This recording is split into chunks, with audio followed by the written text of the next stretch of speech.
Môi Tùy Bích Bích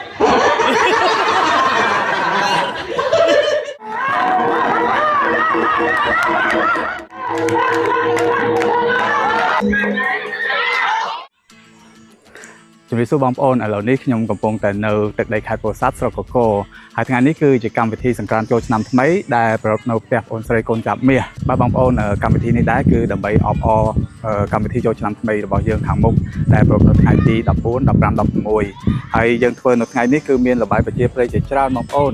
ហើយកម្មវិធីទាំងអស់គឺដើម្បីរំលឹកដល់អនុស្សាវរីយ៍ប្រពៃណីទំនៀមទម្លាប់របស់ខ្មែរយើងកាលពីសម័យបុរាណមកដល់ឥឡូវណាបងប្អូនហើយបន្តទៅទៀតនេះខ្ញុំនឹងផ្តិតរូបភាពផ្ទាល់នៅកម្មវិធីយើងដែលមានជាបន្តបន្ទាប់ដែលមានល្បែងកំសាន្តជាច្រើនឮថាមានកម្មវិធីច្រើនណាបងប្អូនមានតាំងពីគេហៅថា game load ស្បោង load បាវអញ្ចឹងហើយកម្មវិធីសើចកម្មវិធីញ៉ាំបែកគូនិងកម្មវិធីប្រឡងបបរកញ្ញាលោកយាយលោកតាចាស់នៅស្រុកនេះតែម្ដងតោះកុំឲ្យខាត់ពេលយូរទៅទស្សនាទាំងអស់គ្នាបងប្អូនអញ្ជើញ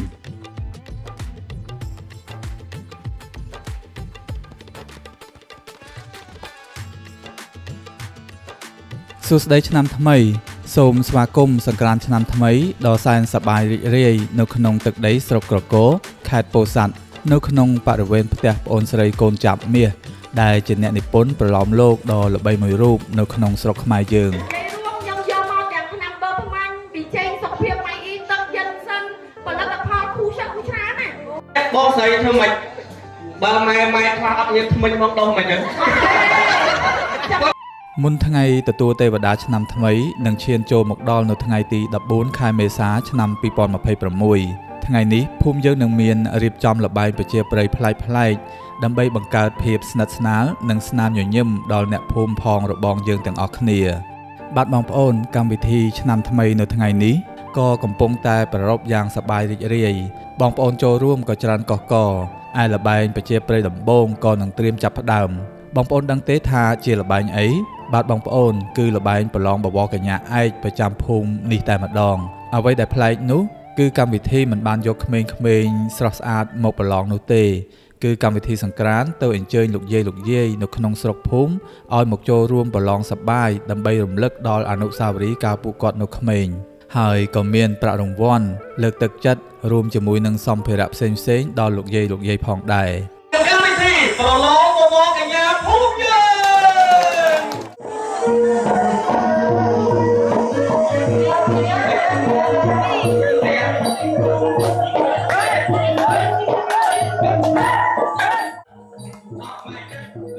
កម្មវិធីប្រព្រឹត្តទៅយ៉ាងសប្បាយរីករាយ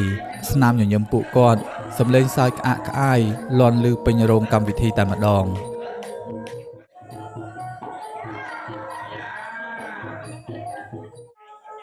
បវរកញ្ញាយាយរាំយ៉ាងសមសួននិងមានមហាជនឈរមើលយ៉ាងច្រើនកុះករមើលចុះលោកយាយរបស់យើងម្នាក់បើទោះបីជាមានវ័យចំណាស់ច្រើនបន្តិចមែនតែសម្រស់និងក្បាច់រាំវិញគឺនៅតែរស់រវើកមិនចាញ់ក្មេងៗឡើយនេះគឺជាសម្រស់នៃបទពិសោធន៍និងសេចក្តីសុខក្នុងវ័យជរា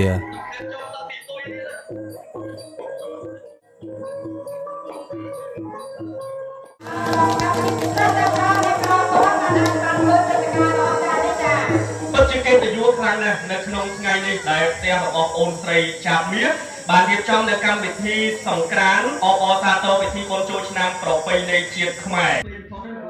សំឡេងអត្ថាធិប្បាយរបស់ប្អូនប្រុសបូភត្រានិងប្អូនស្រីកូនចាប់មាសពីរោះរំដំអមដោយភាពប៉ិនប្រសប់របស់ប្អូនទាំងពីរកាន់តែធ្វើឲ្យកម្មវិធីសង្ក្រាន្តឆ្នាំថ្មីនេះកាន់តែសប្បាយរីករាយសើចរំពងក្អាកក្អាយមួយកម្រិតថែមទៀតម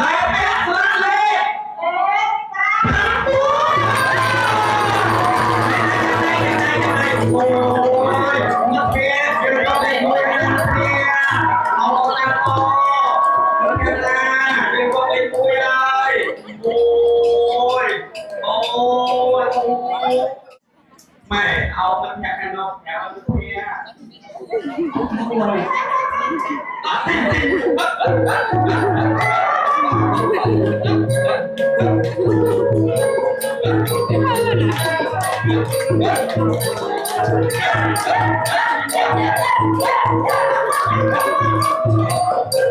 អ ក្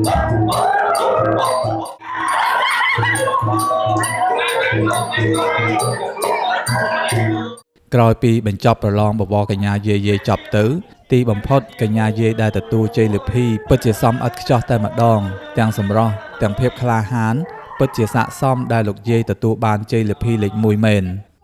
សូមស្វាគមន៍ដល់គណៈកម្មការគឺគួយស្រី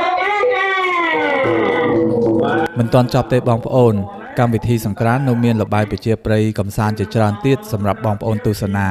បន្តមកទៀតគឺការរាំតួក្អមដែលទាមទារភាពប៉ិនប្រសប់ខ្លាំងណាស់រីឯខាងនោះវិញក្មេងៗក៏កំពុងតែដណ្ដើមគ្នាជ័យលាភីក្នុងការលោតបាវ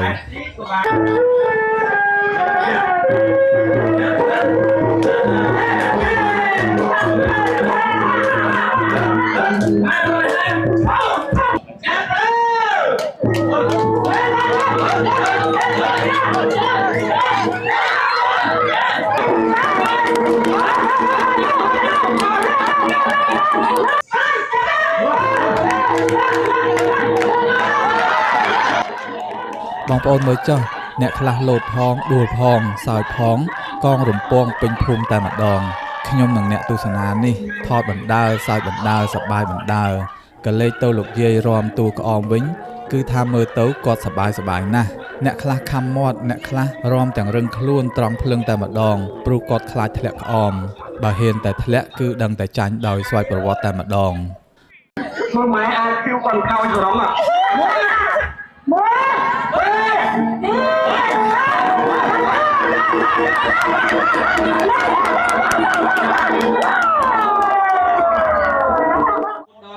បងប្អូនកំតន់តណាយើងនៅមានការប្រកួតញ៉ាំបេគុជាគូតែម្ដងមានគូស្រីប្រុសដែលជាគ្រួសាររបស់ពួកគាត់មិនត្រឹមតែប៉ុណ្ណោះនៅមានគូប្រុសនិងប្រុសទៀតផងតែបញ្ជាក់បន្តិចបងប្អូនស្ដាប់ហើយកុំគិតច្រើនដល់ណាឲ្យសោះវគ្គនេះមើលហើយក៏សប្បាយមិនខុសពីគេមុនដែរបងប្អូនសូមស្វាគមន៍មកកាន់កម្មវិធីបេក្ខផ្ដើមស្នេ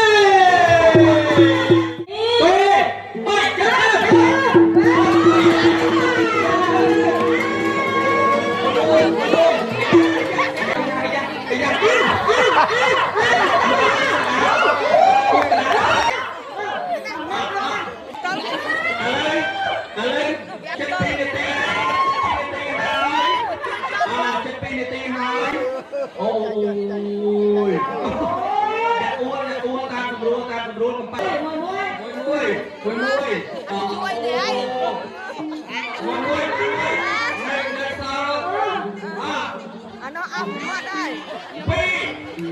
នេះមួយទៀតបងប្អូនរឹតតែពិសេសគឺការប្រឡងសើចអ្នកណាដែលសើចបានក្រលួចនិងយូរជាងគេនឹងក្លាយជាម្ចាស់ជ័យលាភីឮតែសំឡេងសើចក៏យើងសប្បាយចិត្តបាត់ទៅហើយសាវត្តបានលើហើយមិនទៅកាយវិការមិនបានមួយម៉ែទៅអ្នកសិនណាម៉ែកានេះស្បាពីរ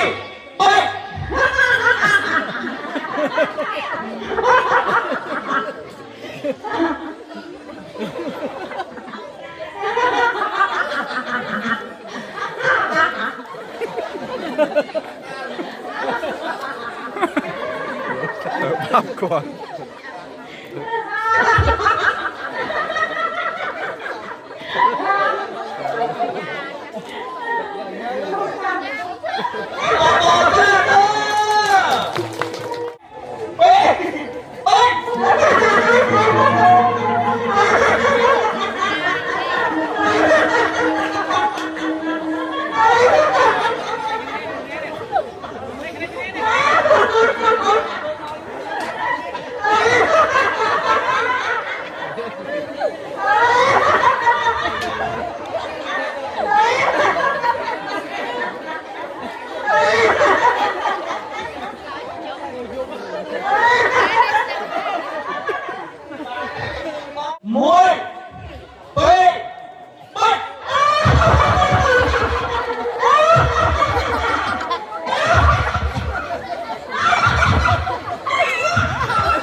នេះហើយគឺជាអត្ថន័យនៃបុណ្យចូលឆ្នាំខ្មែរល្បែងប្រជាប្រិយមិនត្រឹមតែផ្ដល់ការកម្សាន្តទេតែវាជាការផ្សារភ្ជាប់មនោសញ្ចេតនារវាងចាស់និងក្មេងឲ្យកាន់តែជិតស្និទ្ធការប្រារព្ធពិធីបុណ្យចូលឆ្នាំខ្មែរគឺជាការថែរក្សាប្រពៃណីទំនៀមទម្លាប់ជាមរតកដ៏ឧត្តមឧត្តមរបស់គេដំណើរដូនតាយើងហើយក៏ជាការបញ្ជាក់អំពីសាមគ្គីភាពរបស់បងប្អូនជនរួមជាតិផងដែរសូមឲ្យឆ្នាំថ្មីនេះនាំមកនូវសេចក្តីសុខនិងស្នាមញញឹមដល់បងប្អូនគ្រប់រូបសួស្តីឆ្នាំថ្មីឆ្នាំ2026 Ôi nhắm chết. Nào.